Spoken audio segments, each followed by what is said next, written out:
In a forgotten village nestled between scorched hills and dry winds lived a man named Dev. He was not young anymore. Gray streaked through his thick beard, and his hands bore the deep lines of years spent forging iron in fire. Once, Dev had been the village's most renowned blacksmith, known for blades that cut through stone and armor that whispered with strength. But age and time had reduced his fame to fading echoes and silent stares. The world around him had changed. Machines had arrived. Young men no longer sought the clang of hammer and anvil. They chased silicon dreams and digital fortunes. Dev, however, remained anchored to the fire, stubborn, solitary, and silent. His forge still stood, though barely. The thatched roof sagged, and the bellows wheezed like tired lungs. He hadn't had a customer in weeks. Many advised him to stop, to rest, to accept that his time had passed. But every morning Dev lit the fire, sat beside the embers, and waited. One evening, as twilight poured gold over dust, a stranger arrived. A boy, no older than 20. His clothes were torn, and his eyes carried the heaviness of failure. He introduced himself as Ayan, a sculptor who had failed to impress the world, wandering from village to village, trying to find meaning. "What brings you to a dying forge?" Dev asked. Ayan looked at the glowing coals. "I heard you were the last who could teach how to breathe fire into iron and into spirit," Dev scoffed. "What use is a blade in a world that fights with numbers?" "I don't seek a weapon," Ayan replied. "I want to learn how to stand unbroken. I want to create something that lasts." Dev stared at him for a long time. Then, with a grunt, he handed Ayan a hammer. What followed were days of grueling labor.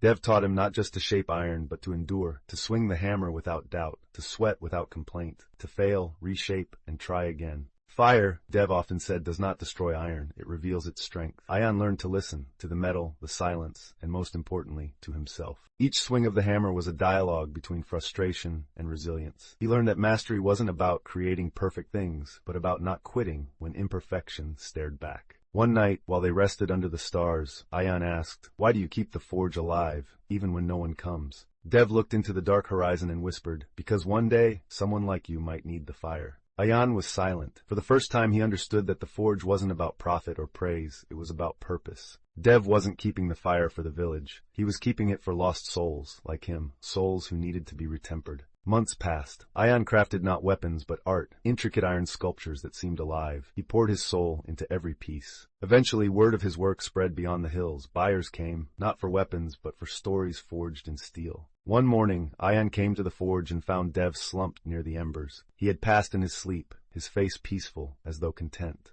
In his hand was a note. "The fire is yours now. Don't let it die. Someone will come someday, looking for more than just iron." Years later, a child would walk into that same forge, now rebuilt, alive with flame, and Ayan, older now, would smile and hand over a hammer, just as Dev once did. Because some fires aren't meant to light the world, they're meant to keep it warm.